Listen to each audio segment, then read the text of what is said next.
STV news देख रहे हैं आप। मैं हूं अंसारुल हक। इस वक्त हम ज़िला विधिक संघ पूर्वी चंपारण के हॉल में हैं और यहाँ पे एक वकील साहब थे सुनील कुमार ठाकुर, जिनका देहांत हो गया। उनको श्रद्धांजलि देने के लिए आज ज़िले भर के जो तमाम वकील हैं वो पहुँचे और उन्हें एक शोक सभा का यहाँ पे आयोजन किया गया। और शोक सभा आयोजित करने के बाद आज न्यायिक कार्यों से जितने वकील हैं पूर्वी चंपारण के, वो लोग अपने आप को अलग रखे हुए हैं अपने साथी को श्रद्धांजलि देने के लिए। तो यहाँ पे हमारे साथ इस वक्त जो है शेष नारायण कुंवर एडवोकेट, जो ज़िला विधिक संघ के निवर्तमान अध्यक्ष चुने गए हैं, और पप्पू दुबे जी, राजीव कुमार द्विवेदी और पप्पू दुबे जी जो महासचिव चुने गए हैं। तो दोनों इस वक्त हमारे साथ हैं और हम बात कर लेते हैं कि आज का जो ये शोक सभा का आयोजन किया गया है और इसकी जो परंपरा रही है उस संदर्भ में इनका क्या कुछ कहना है। सर, सबसे पहले तो बहुत बहुत शुक्रिया आपका वक्त देने के लिए, STV न्यूज़ से बात करने के लिए। आज आपके साथी का जो देहांत हुआ है उस पर आप लोग शोक सभा आयोजित कर रहे हैं, क्या कहेंगे सर? इसमें हम लोगों का, हमारे बार का जो नियम है पूर्व से आ रहा है, अपने साथी के निधन पर हम लोग 10:30 बजे समय के मुताबिक शोक सभा का आयोजन अपने बार में करते हैं और उस दिन न्यायिक कार्य से अपने आप को अलग रखते हैं। फिर जनाब जिला जज साहब के यहाँ 4 बजे रेफरेंस होता है। उस दिन न्यायिक कार्य नहीं होता है। उनके सम्मान में हम लोग इस काम को यहाँ से जनाब जिला जज तक करते हैं। इस तरह का जो निधन होता है राजीव कुमार द्विवेदी, पप्पू दुबे जी, आपसे हम जानना चाहेंगे कि इस तरह से अगर आपके साथी का किसी का किन्हीं कारणों से देहांत हो जाता है तो उनके लिए तो इस तरह से एक फॉर्मली ये श्रद्धांजलि सभा वगैरह आयोजन तो करते ही हैं आप लोग। आर्थिक रूप से भी आप लोग अपने जिला विधिक संघ की तरफ से कुछ प्रावधान रखे हुए हैं, करते हैं? धन्यवाद अंसारुल बाबू। आज बेहद दुखद समय है। नॉर्मल कोर्स में हम लोग जो शोक सभा का आयोजन करते हैं तो हमारे अधिवक्ता बंधु अगर स्वाभाविक रूप से भी मृत्यु को प्राप्त होते हैं, उम्र होने पर मृत्यु को प्राप्त होते हैं, बीमारी से होते हैं, तो उस समय हम लोग शोक सभा का आयोजन करते हैं। सुनील कुमार ठाकुर जी हमारे जिला विधिक संघ के सदस्य रहे और उनकी मृत्यु स्वाभाविक नहीं हुई है, उनकी हत्या हुई है। जैसा कि सूचना मिला है कि इस संबंध में पटना में उनके परिवार वालों ने फर्द बयान भी दिया है, जिस तरह की घटना मारपीट करके उनकी हत्या की गई है। और इलाज के दौरान जब उसके साथ घटना घटी उसके बाद लगातार वो कोमा में रहे और तारा नर्सिंग होम तक उनका इलाज हुआ और उसके बाद उनका निधन वहीं तारा नर्सिंग होम में हो गया। हम लोग बार के प्रतिनिधि के रूप में, सेक्रेटरी के रूप में हम तारा नर्सिंग होम भी गए थे, सारे मामले को देखा था, लेकिन दुर्भाग्य है वो बच नहीं सके। उनके पीछे 2 बच्चे अभी उनके हैं जो अभी किसी बेरोजगार हैं, अभी कोई काम नहीं, पढ़ लिख रहे हैं, कि MCA का एग्जाम है उसका 4 तारीख का। एक और बच्चा है, उनकी बेवा औरत हैं। तो हम लोग जो है आपके चैनल के माध्यम से हम लोग तो शोक सभा किए ही हैं और दुखद पहलू है। आज हम लोग बहुत दुख और मानसिक संताप में हैं। एक हमारा युवा साथी जो हमेशा निर्विवाद रहा है, किसी से कभी कोई द्वेष राग नहीं रहा, वो हमारे बीच नहीं रहे। हम आपके चैनल के माध्यम से जिला प्रशासन से भी, लोक प्रशासन के हमारे जो अफसर हैं उनसे और पुलिस, खासकर पुलिस प्रशासन के अफसरों से कहेंगे कि जो फर्द बयान उनका हुआ है उनके परिवार वालों का, उसके आधार पर जिन लोगों को उन्होंने चिन्हित किया है, इस उनके दुखद मृत्यु का जो कारण बने हैं, जिनके द्वारा मारपीट करके उनकी हत्या की गई, उनकी अविलंब गिरफ्तारी की जाए और स्पीडी ट्रायल करा करके उनको सज़ा दिलाई जाए। अन्यथा अपने अधिवक्ता बंधु की प्रति न्याय लेने के लिए हम लोगों को कागज़ से लेकर के सड़क से, माने यहाँ हम लोग जो कागजी कार्रवाई करते हैं न्याय प्रशासन में, हम लोग को सड़क पर भी उतरना पड़ेगा तो हम लोग उतरेंगे। हमारा प्रथम मांग यही है, ये एक शोक सभा तब तक, शोक सभा का कोई तात्पर्य नहीं रहेगा जब तक कि जिला पुलिस प्रशासन उस हत्यारों की गिरफ्तारी नहीं करती है और उन्हें कड़ी से कड़ी सज़ा नहीं दी जाती है। हम आपके चैनल के माध्यम से भी अपनी संवेदना व्यक्त करते हुए मांग करते हैं। क्या आप लोगों को लग रहा है कि कारण क्या रहा है इस हत्याकांड की जो बात आ रही है? अब वो तो प्राथमिकी में फर्द बयान उन्होंने दिया है, चूँकि पूरा परिवार शोक संतप्त है। परसों रात में उनकी डेड बॉडी आई रात में ही उनका दाह संस्कार हुआ। कल सुबह हम लोग सभी लोग वहाँ थे, लोगों से बातचीत हुई।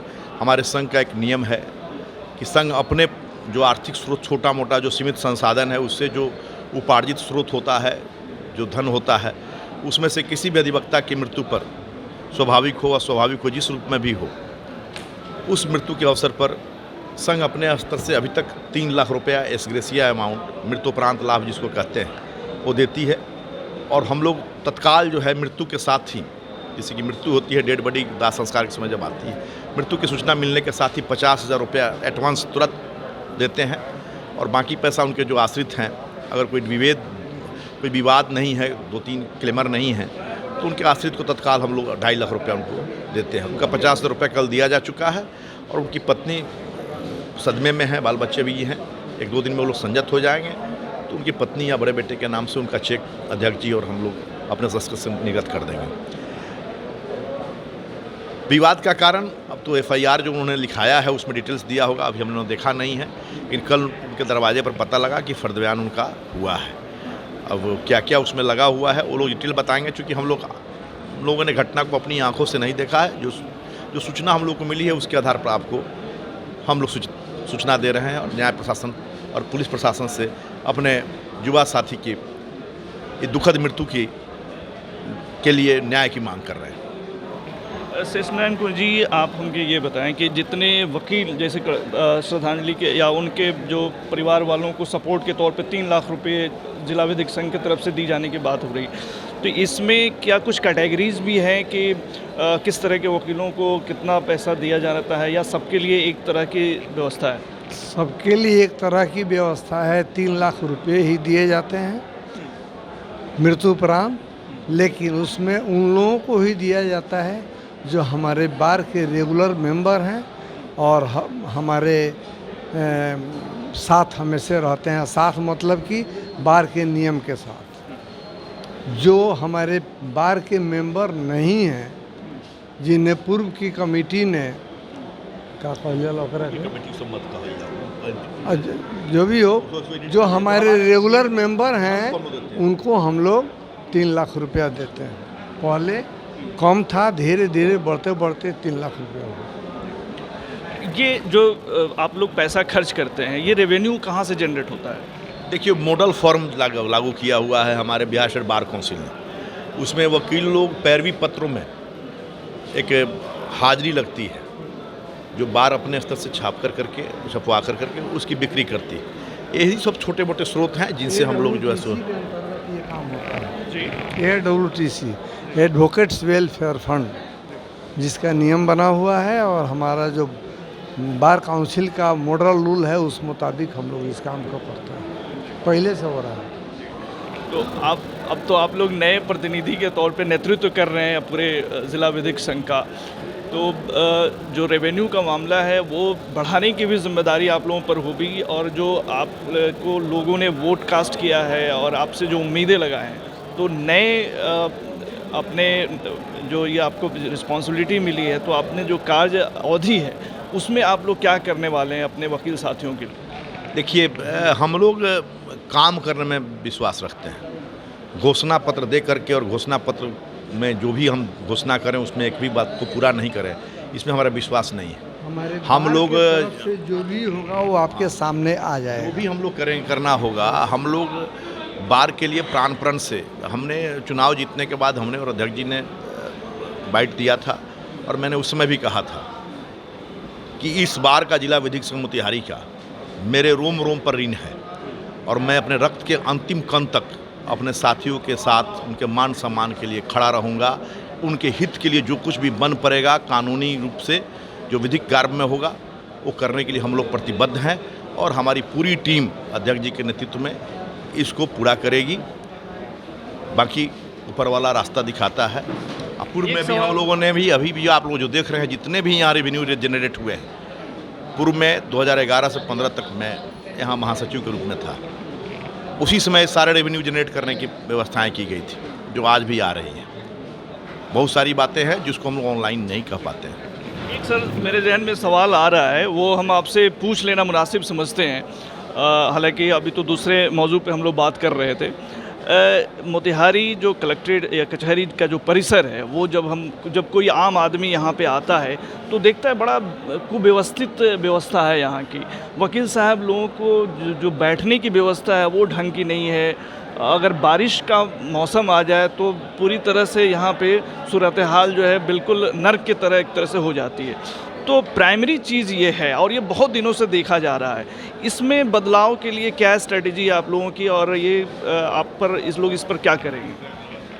इसमें आपको ये बताना ज़रूरी है, जब परिवार बढ़ता है तो जगह कम पड़ जाती है। अधिवक्ता हमारा जो परिवार है, जिला विधिक संघ का परिवार है, बहुत पहले जब हमारे सीनियर लोग प्रैक्टिस करते थे, हमारे अध्यक्ष जी जब प्रैक्टिस में आए थे, हमको लगता है 100-150 लोग होंगे सर। और आज हमारे यहाँ लगभग इनरोल्ड जो हैं भारी संख्या में लोग हैं, 2000-3000 से ऊपर लगभग इनरोल्ड हैं। 3000 से रेगुलर जितने आते हैं नहीं कसते हैं, 3000 से ऊपर 3600 के आसपास इनरोल्ड। हर वर्ष अभी क्रेज बढ़ा हुआ है, लॉ का क्रेज बढ़ा हुआ, आप भी जानते हैं। हर वर्ष और हर महीने हमारे नए युवा साथी अपना इनरोलमेंट कराते हैं और यहाँ आते हैं। और उनके लिए बैठने के लिए व्यवस्था करना स्वाभाविक है कि जब घर आप एक बना लीजिएगा और कल होकर परिवार का मेंबर बढ़ेगा तो उसके लिए बनाना पड़ेगा। फिर भी अपने सीमित संसाधन के पास ज़मीन हम लोगों के पास नहीं है।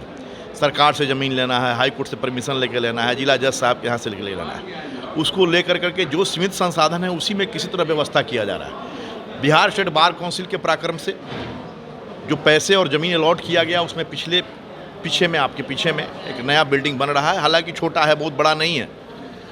वो बिल्डिंग लगभग बनकर तैयार है। कुछ लोग वहाँ एडजस्ट होंगे। हम लोग अभी मल्टी स्टोरी के लिए वहाँ प्रयासरत हैं। जब तक हाई कोर्ट का परमिशन नहीं मिलेगा मल्टी स्टोरी नहीं बनेगा। वहाँ मल्टी स्टोरी बनाने का व्यवस्था हो सकता है, हाई कोर्ट परमिशन देगा तो वहाँ चैम्बर हम लोग बना सकते हैं। तो विज़न हम लोगों का है, लेकिन उस विज़न को पूरा करने के लिए फंडिंग सिर्फ हमारे फंड से नहीं होगा। हमारे पूर्व के किसी भी कमेटी ने 1 रुपया कहीं बाहर से नहीं लाया। 1 रुपया कहीं किसी बाहर से मनाने का मतलब MLC फंड, MP फंड, विधायक फंड से कहीं से 1 रुपया उपार्जित या किसी डोनेटर से नहीं ला पाए। हम लोगों ने, जब पहली बार मैं था तो यहाँ जो जनरेटर लगा हुआ है आज भी वो काम कर रहा है, वहाँ चंद्र बाबू उसमें MLC थे, उनके फंड से लाए। अभी भी हम लोग प्रयासरत हैं कि यहाँ ट्रांसफार्मर लगाना है। टावर का हम लोगों ने बढ़वा दिया है फ्रीक्वेंसी, जो जिला साहब के यहाँ का था टावर, उस टावर के साथ साथ हम लोगों ने इंस्पेक्टिंग जज के समक्ष इस बात को उठाया था। उसमें हम लोग पावर में नहीं थे, हम लोग चुनाव में नहीं थे, सामान्य सदस्य थे, फिर भी हम लोगों ने उठाया था कि हमको भी उस टावर का लाभ मिलना चाहिए। तो उस टावर की फ्रीक्वेंसी, BSNL की फ्रीक्वेंसी बढ़ा दी गई है। जो अभी आप देखिएगा यहाँ भी बैठने पर भी आपका टावर पकड़ेगा। जनरेटर आ रहा है, जनरेटर के लिए पैसे की व्यवस्था करनी है। इसके अलावा हम लोग की ये भी इच्छा है कि कम से कम गर्मी में जो भयानक गर्मी पड़ रही है, तो जिन लोगों को सुविधा है, जो हॉल में बैठे हुए हैं, रूम जिनको चैम्बर है, वो अगर चाहें तो उनको AC की सुविधा दी जा सके। बिजली की खपत बहुत ज़्यादा है, उसको रोकना है कि बिजली की नाजायज़ खपत नहीं हो। बहुत सारे लोग हैं कि गलत खपत भी कर रहे हैं। हम लोगों ने आज तक बाहर से पैसा मंगाया तो वो जनरल लोगों के लिए काम किया, अपने लिए कभी नहीं किया, चाहे अध्यक्ष जी रहे हों चाहे हम रहे। और अभी भी हम लोग सिंपली ये चाहते हैं कि वकीलों का पैसा वकीलों के हित में खर्च हो। 1 पैसा, मेरा ये आपसे दावा है कि पैसे का विचलन नहीं किया जाएगा। 1 पैसा भी, ईमानदारी हम लोगों की रही है, पूरी ईमानदारी के साथ 1 रुपया का भी मिसयूज नहीं होने दिया जाएगा। अगर वकील को पंखे की ज़रूरत है पंखा मिलेगा, कुर्सी की ज़रूरत है कुर्सी मिलेगा, टेबल की ज़रूरत है टेबल की ज़रूरत पड़ेगा। वकील के मान सम्मान के लिए सड़क से लेकर संसद, सड़क से लेकर के आपको यहाँ न्याय प्रशासन तक हम लोग साथ साथ खड़े रहेंगे। ये हम लोग का अपने भाइयों के प्रति समर्पण और आस्था है, और हम लोग का विश्वास है कि हम लोग उस पर खड़े उतरेंगे। और हम लोग भाई लोगों ने विश्वास भी किया है पूर्व के हम लोग के कार्यकलाप के लिए। मेरी शुभकामनाएं हैं। और आप जैसे एनर्जेटिक लोग जब यहाँ पे ऐसे संस्थाओं को पक्का प्रतिनिधित्व करते हैं तो निस्संदेह लोगों की उम्मीदें जो हैं बढ़ जाती हैं। और हमारी ये शुभकामनाएं हैं कि आप लोग अपने कार्यकाल में जो है अच्छा प्रदर्शन करें।